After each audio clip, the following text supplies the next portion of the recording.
Nos ancêtres avaient les mêmes yeux, les mêmes canaux lacrymaux et la même tristesse. Mais ils ne pleuraient pas comme toi. Les études montrent qu'ils n'ont presque certainement jamais versé la moindre larme. Il s'avère que l'évolution a fait quelque chose d'étrange, et ce volontairement. Vous avez cette fonction intégrée à votre visage, de l'eau salée à la demande, déclenchée par une chanson triste. Aucun autre animal sur cette planète ne le fait tout à fait comme toi. Ni les chimpanzés, ni les dauphins, ni les éléphants. Alors la question est simple. Quand avons-nous commencé? Est-ce que nos ancêtres, il y a 300 000 ans, ont ressenti une larme? Laissez-moi planter le décor. Les scientifiques distinguent 3 types de larmes, et une seule nous rend véritablement humains. D'abord, les larmes basales, le fin film qui empêche votre œil de se dessécher pendant que vous vaquez à vos occupations. Deuxièmement, les larmes réflexes, le flot qui jaillit quand vous coupez un oignon ou qu'un objet vole dans votre œil. Et puis il y a le troisième type, les larmes émotionnelles, provoquées par le chagrin, la joie, ou en regardant un chien retrouver son maître. Seules les larmes émotionnelles sont propres à l'être humain. Tous les mammifères ont des larmes basales et réflexes, mais pleurer sous l'effet des émotions n'appartient qu'à nous. Et cela compte bien plus qu'il n'y paraît. Les pleurs émotionnels sont l'un des comportements les plus étranges du règne animal. C'est involontaire. Cela arrive en public. Cela signale une faiblesse. D'un point de vue de la survie, cela ressemble à un défaut. Alors pourquoi l'évolution l'a-t-elle conservé?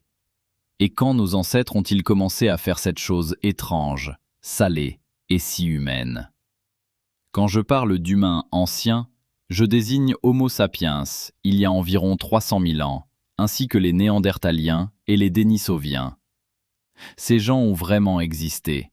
Ils fabriquaient des outils, enterraient leurs morts, peignaient des grottes. Mais voilà, les larmes ne se fossilisent pas. Voilà tout le problème résumé en une phrase. On ne peut pas déterrer une larme. On ne peut pas dater le chagrin au carbone 14. Alors quand les scientifiques cherchent à déterminer quand les humains ont pleuré d'émotion pour la première fois, ils sont des détectives sur une scène où les preuves se sont évaporées. Ce qu'ils peuvent faire, c'est étudier les crânes. Le canal lacrymal se trouve dans un petit creux près de l'orbite oculaire, et ce creux se fossilise bel et bien. Des études montrent que les canaux lacrymaux de Néandertal étaient pratiquement identiques aux nôtres. Même tuyauterie. Le matériel était donc là.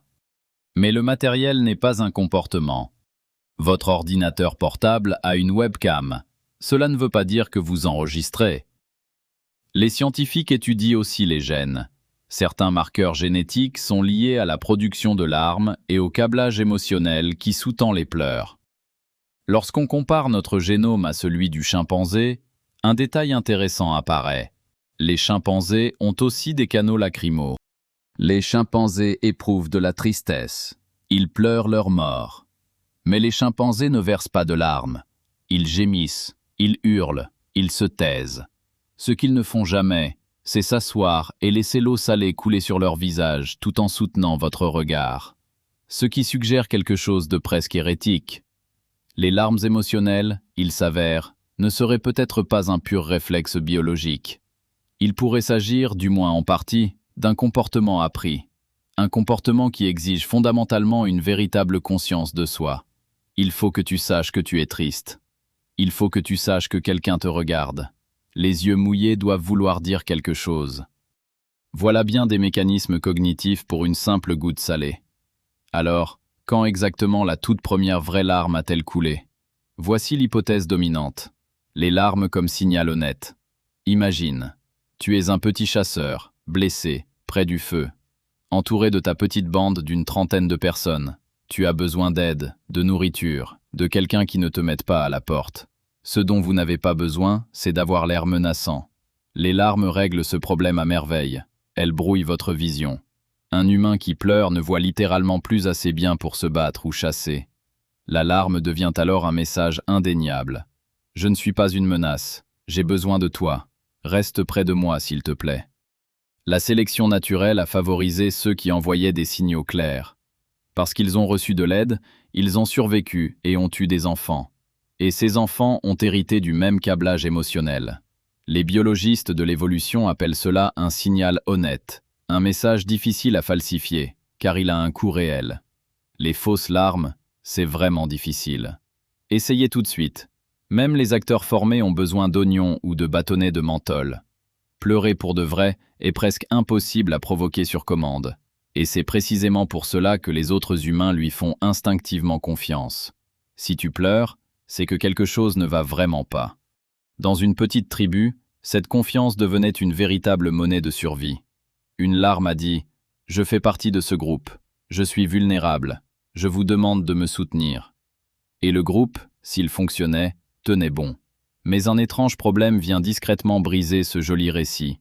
Voici le rebondissement. Les nouveau-nés ne pleurent pas vraiment avec des larmes au début. Un tout petit bébé se contente de crier très fort. Perçant toute la nuit, mais humide, non. Les larmes émotionnelles n'apparaissent qu'entre 2 semaines et 3 mois. Les vrais pleurs, guidés par l'émotion, ceux que font les adultes, n'apparaissent souvent qu'au moment où l'enfant développe un véritable sens de lui-même. C'est suspect. Si pleurer relevait de la pure biologie, aussi programmé que respirer ou téter, on s'attendrait à voir les nouveau-nés tremper toute la journée. Ils ne le sont pas, ce qui suggère que pleurer n'est pas qu'un simple réflexe. C'est quelque chose qui s'apprend, de tes parents, de ta culture. Tu apprends pourquoi pleurer, quand c'est acceptable, et devant qui tu as le droit de le faire. Des études montrent que les pleurs varient énormément selon les cultures. Certaines cultures pleurent ouvertement pour tout. D'autres répriment les larmes dès l'âge de 5 ans. Si les pleurs étaient purement génétiques, cette variation ne devrait pas exister. Pourtant, elle existe. Le comportement continue donc de se réécrire. Même si le matériel a évolué il y a 100 000 ans, les vrais pleurs sont réécrits à chaque génération depuis. Regardez l'histoire.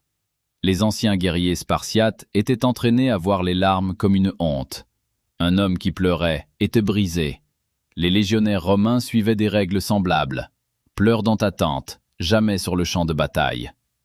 Les codes des samouraïs allaient encore plus loin. Maintenant, inversons la perspective.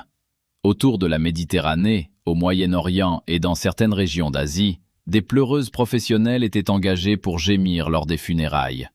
Les pleurs bruyants, dramatiques et trempés de larmes étaient un métier, un véritable savoir-faire. On pouvait réellement être payé pour cela, et même très bien payé. Plus vous pleuriez fort à l'enterrement d'un inconnu, plus vous étiez doué dans votre métier. Certaines traditions perdurent encore aujourd'hui. Lisez Homère. Dans l'Iliade, l'un des plus anciens récits qui nous soit parvenu, les héros pleurent sans cesse. Achille verse des larmes ouvertement. Ulysse pleure. Des guerriers aguerris sanglotent sur l'épaule les uns des autres après la bataille, et personne ne les en estime moins. Pleurer n'était pas une faiblesse à l'époque. C'était la preuve que l'on ressentait quelque chose de vrai, quelque chose qui méritait d'être montré au monde. Avançons rapidement jusqu'à l'Angleterre victorienne. Les hommes pleuraient ouvertement en public. Lettres, journaux intimes, tableaux d'hommes d'État fondant en larmes. Abraham Lincoln pleurait en public régulièrement. Personne ne s'en offusquait. On y voyait la preuve d'une âme profonde. Les garçons ne pleurent pas. Historiquement parlant, c'est un détail infime, peut-être 150 ans d'existence en Occident. Elle a convaincu la moitié de la population que suer de l'eau salée était en quelque sorte indigne. Avec un peu de recul, ça paraît vraiment étrange. Alors, à quelle version appartenaient les premiers humains? Notre meilleure hypothèse, basée sur les os, les gènes et le comportement comparé des primates? Nos ancêtres pleuraient, mais avec parcimonie, pas constamment, pas pour du lait renversé, ni pour les petites frustrations du quotidien. Les larmes étaient réservées aux 3 grands moments. Le chagrin quand quelqu'un mourait, la douleur d'une blessure grave, et les retrouvailles, quand un membre du groupe est revenu après avoir été cru mort. Et c'est là que ça devient intéressant. Les larmes ont probablement évolué en parallèle avec le langage et l'empathie, à l'époque même où nos ancêtres développaient une parole complexe. Il y a environ 100 à 200 000 ans, Il développait également la capacité de se représenter l'esprit des autres. Imaginer ce que quelqu'un d'autre ressentait. Et une fois que l'on peut imaginer la douleur d'un autre, les larmes deviennent un raccourci. Un message à haut débit qui dit « Je vois ta douleur, et je la ressens aussi », sans avoir besoin de mots. Les humains sont ce que les scientifiques appellent un super prédateur. Nous sommes l'espèce la plus meurtrière que cette planète ait jamais produite. Nous sommes aussi, en même temps, les plus coopératifs. Ces deux choses semblent contradictoires, mais elles ne le sont pas. Nous chassons en groupe, nous élevons nos petits en groupe, nous survivons à des hivers rigoureux ensemble, toujours en groupe. Et ce qui unit tous ces groupes, c'est la confiance. Une confiance constante, renforcée et physique entre chaque membre. Les larmes, dans ce modèle, sont un drapeau blanc chimique entre alliés. Quand vous pleurez, vous tendez à quelqu'un une vulnérabilité brute. Confiée à un inconnu dans la nature, cette vulnérabilité vous ferait tuer sans aucune seconde chance. Mais lorsqu'ils répondent avec réconfort plutôt qu'avec exploitation, le lien entre vous deux s'approfondit. C'est un véritable super-pouvoir, du point de vue de l'évolution. L'astuce qui permet à de petits groupes d'abattre des mammouths ensemble. Voilà comment on bâtit une bande capable d'abattre un mammouth et de partager la viande équitablement autour du feu. Ce qui signifie que chacune de vos larmes transporte un message vieux de 100 000 ans. C'est bien lourd pour une seule goutte. Repense à cela la prochaine fois que tu pleureras. Cette goutte salée est l'une des plus anciennes technologies sociales de l'humanité. Plus ancien que la roue, plus ancien que l'agriculture, plus ancien très probablement que le feu lui-même, et assurément plus ancien que la civilisation. Ton prochain sanglot est un comportement profondément ancien, puisé au même puits où tes ancêtres venaient autrefois s'abreuver. Imagine ton arrière-arrière-arrière-grand-mère, 1000 générations en arrière, pleurant doucement autour d'un feu en Afrique de l'Est. Voilà pourquoi retenir ces larmes semble étrange. Vous combattez un signal inscrit dans vos gènes depuis 100 000 ans. Cette boule dans la gorge quand vous refusez de pleurer en pleine réunion, c'est l'évolution et le savoir-vivre qui luttent en direct. Vos ancêtres trouveraient franchement votre retenue bizarre. Ils pleuraient ouvertement, et personne ne les jugeait pour autant. Cela explique aussi quelque chose que vous avez sans doute ressenti sans jamais vraiment le nommer. Pleurer seul semble étrangement incomplet. Il y a comme un vide. Tu pleures, tu restes assis là, et quelque chose de silencieux en toi continue d'attendre une réponse. C'est parce que les larmes émotionnelles ont évolué comme un signal social, et non privé, destiné à être vu. Quand personne n'est là pour les voir, la moitié du circuit ancien reste inachevé en toi. Les larmes partagées unissent encore des inconnus aujourd'hui. Deux personnes qui pleurent ensemble à un enterrement ou à un concert, plus proches qu'avant. Ce n'est pas de la sentimentalité, c'est un mécanisme vieux de 100 000 ans qui s'active à l'heure prévue. Les larmes sont une technologie sociale, simplement plus silencieuse. Aussi réelle que le langage, aussi réelle que le feu. Et un détail étrange que les scientifiques ne parviennent toujours pas à expliquer, pourquoi le sel précisément? Pourquoi le liquide que vos yeux laissent s'échapper quand vous avez le cœur brisé contient-il de l'eau salée, ainsi que des protéines et des hormones? Cela n'avait rien d'obligatoire. L'évolution aurait pu utiliser de l'eau pure, quelque chose d'inodore, ou même quelque chose d'invisible. Mais non, les larmes sont salées. Et chimiquement, elles diffèrent selon les 3 types que vos yeux produisent réellement. Les études montrent que les larmes basales, les larmes réflexes et les larmes émotionnelles ont des compositions mesurablement différentes, avec des profils chimiques radicalement distincts. Les larmes émotionnelles contiennent des concentrations plus élevées d'hormones de stress, la prolactine, l'hormone adrénocorticotrope et la leucine encéphaline, un antidouleur naturel. C'est comme si ton corps, lorsque tu pleures d'émotion, éliminait littéralement les substances chimiques qui t'ont fait te sentir mal. Certains chercheurs pensent que pleurer est une fonction de détoxification, pas seulement un signal, mais une véritable équipe de nettoyage pour votre circulation sanguine. Que si tu te sens mieux après avoir bien pleuré, ce n'est pas une libération émotionnelle, c'est de la chimie. Tu as évacué le stress. D'autres chercheurs pensent que c'est exagéré. Les taux d'hormones sont bien trop faibles pour agir physiquement. Le calme vient du soutien social. Nous ne le savons pas encore. C'est une question ouverte, ce qui est fascinant, car nous parlons d'un fluide provenant de votre visage. Une chose que tu as produite des centaines de fois.